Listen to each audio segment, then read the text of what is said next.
खुद के बीजेपी के करीब जाने की खबरों को लेकर अजीत पवार आज गुस्से में दिखे। पवार ने इन सारी खबरों का गुनाहगार मीडिया को ठहरा दिया। हालांकि अजीत पवार की माने तो उनके खिलाफ साजिश रची जा रही है, लेकिन उनके समर्थक लगातार अजीत पवार के भावी मुख्यमंत्री होने के पोस्टर चिपका रहे हैं। नॉट रीचेबल के सवाल से परेशान एनसीपी नेता अजीत पवार ने रौद्र रूप दिखाया। अटकलों के आधार पर चल रही खबरों का पूरा ठीकरा मीडिया पर फोड़ दिया। पवार ने एक बार फिर ये दोहराया कि सारी बातें कोरी अफवाह हैं, उनकी सियासत और शख्सियत के खिलाफ साजिश है। लेकिन सवाल यही, एक तरफ उनके बीजेपी से हाथ मिलाने की अफवाहें चल रही हैं, तो दूसरी तरफ उनके समर्थक उन्हें भावी मुख्यमंत्री के तौर पर पेश कर रहे हैं, दीवारों पर पोस्टर चस्पा कर रहे हैं। खुद अजीत पवार पीएम मोदी की शान में कसीदे पढ़ते हैं, तो फिर ऐसी खबरें जोर क्यों ना पकड़े। अनेक दिवसांमध्ये आपण वृत्तपत्रामध्ये बातम्या वाचल्या असतील, टीव्हीवरच्या पण बातम्या आपण पाहिल्या असतील। माझ्याविषयी अनेक प्रकारच्या बातम्या पसरवण्याचं काम झालं, अफवा पसरवण्याचं काम झालं, वावड्या त्या ठिकाणी उठवण्याचं काम झालं। माझ्या भोवती कारण नसताना एक संशयाचं वलय निर्माण करण्याचं काम झालं। मात्र तरी कोणत्याही अफवांना बळी न पडता मी माझं काम पुढे नेटाने सुरू केलं।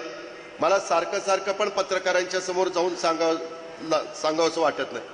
मी माझं एकदाच काय असेल तर एक गाव दोन तुकडे आणि आपलं काम, ते सारखं जरा दिसलं नाही, नॉट रिचेबल। अरे काय तुम्हाला बाकी माणसं 13.5, 14, 15 कोटी आहे ना, एवढा अजित पवार का आवडायला लागलाय?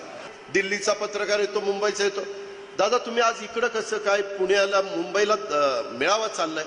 अरे माझे कार्यक्रम पहिले ठरलेले आहेत, जे कार्यक्रम ठरलेले आहेत रद्द केले तरी दादांनी कार्यक्रम रद्द केले तर तिकडच्या कार्यक्रमाला दादा गेले नाही।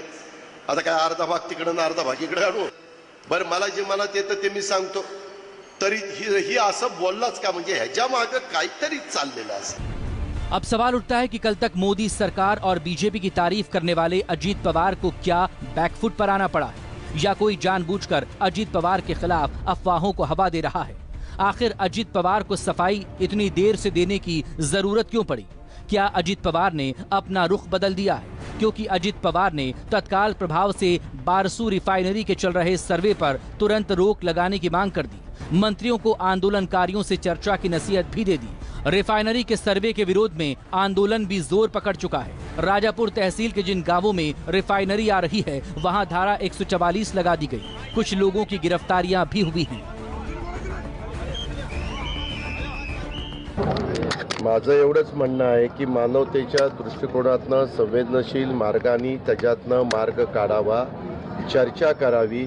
आजपर्यंत आपल्या महाराष्ट्राची निर्मिती झाल्यापासून अनेक वेगवेगळ्या प्रकल्पाच्या बाबतीमध्ये आंदोलनं झाली, कधी लोकांचं सहकार्य मिळालं। आता समृद्धी महामार्गाचं पण मला आठवतंय लोकांचा विरोध होता, परंतु चर्चा झाली, त्यांना योग्य मोबदला मिळाला, त्याच्यातून मार्ग निघाला आणि मार्ग निघाल्यावर सगळ्यांनी तो महामार्ग होऊन दिला। तशा प्रकारे ह्या प्रकल्पाच्या बद्दल वेगवेगळं मत 100% तुम्हाला तो व्हावाच असं म्हणणारा वर्ग मिळणार नाही किंवा नाही व्हावा असं म्हणणारा पण वर्ग मिळणार नाही।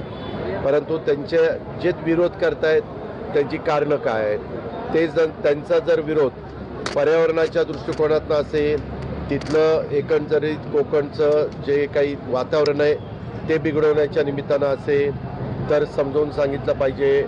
त्याच्यातल्या तज्ञ लोकांनी त्यांच्या प्रश्नाला, त्यांच्या शंकेचं निरसन केलं पाहिजे। दरअसल अजीत पवार कई मुद्दों पर मोदी सरकार की तारीफ कर चुके हैं। हाल ही में पुणे के एक कार्यक्रम में अजीत पवार ने प्रधानमंत्री नरेंद्र मोदी की शान में कसीदे पढ़े और खुद को मुख्यमंत्री पद का उम्मीदवार बता डाला।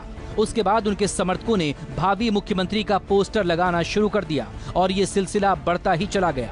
अब महाराष्ट्र के उस्मानाबाद जिले में अजीत पवार के भावी मुख्यमंत्री के होर्डिंग्स लगे हैं। यहीं पर अजीत पवार की ससुराल है। अब बीजेपी कह रही है कि महाविकास अघाड़ी में तीनों पार्टियों की अपनी ढफली, अपना राग है, तीनों पार्टियों में भ्रष्टाचार है। एक और एनसीपी नेता के बैनर लग रहे हैं कि महाराष्ट्र के भावी मुख्यमंत्री वे हैं, दूसरी ओर कांग्रेस के प्रांत अध्यक्ष उसे विरोध कर रहे हैं, वे कह रहे उनका ही भावी मुख्यमंत्री होगा। ये चल क्या रहा है? यदि इन सारे बिंदुओं को जोड़ा जाए तो यह स्पष्ट होता है कि ये तीन दल जब सत्ता में थे तब केवल वसूली वसूली के नाम पर सत्ता में थे, वही एकमात्र सूत्र था जो इन्हें बांधे रखता था। अब तीनों के बीच की खटास, इनका मनमुटाव, इन सारी बातों से देश के सामने आ रहा है। हालांकि इस बार अजित पवार की जो होर्डिंग्स लगी हैं, उसमें शरद पवार, सुप्रिया सुले और जयंत पाटिल का भी फोटो लगा है। ऐसे में ये सवाल भी उठ रहा है कि अब एनसीपी में सब कुछ ठीक हो गया, क्योंकि हाल ही में जब एनसीपी ने कर्नाटक विधानसभा चुनाव के लिए अपने 15 स्टार प्रचारकों की जो लिस्ट जारी की, उस लिस्ट से अजित पवार का नाम गायब था। यही नहीं, एनसीपी के विभागीय सम्मेलन की पत्रिका में भी अजित पवार का नाम नहीं था। अजित पवार महाराष्ट्र विधानसभा में विरोधी पक्ष नेता हैं। उनका काम है सरकार की गलत नीतियों पर सवाल उठाना। लेकिन पिछले कुछ समय से अजित पवार जिस तरह से सरकार को लेकर सॉफ्ट हैं, प्रधानमंत्री नरेंद्र मोदी की शान में कसीदे पड़ रहे हैं और एनसीपी के कई महत्वपूर्ण कार्यक्रमों में नहीं गए, इतना ही नहीं, उनके भावी मुख्यमंत्री के पोस्टर भी लगने लगे हैं। शायद यही वजह है कि उनके बीजेपी के नजदीक जाने की चर्चा जोरों पर रही। विनोद जगदाले के साथ इंद्रजीत सिंह, न्यूज़ 24, मुंबई।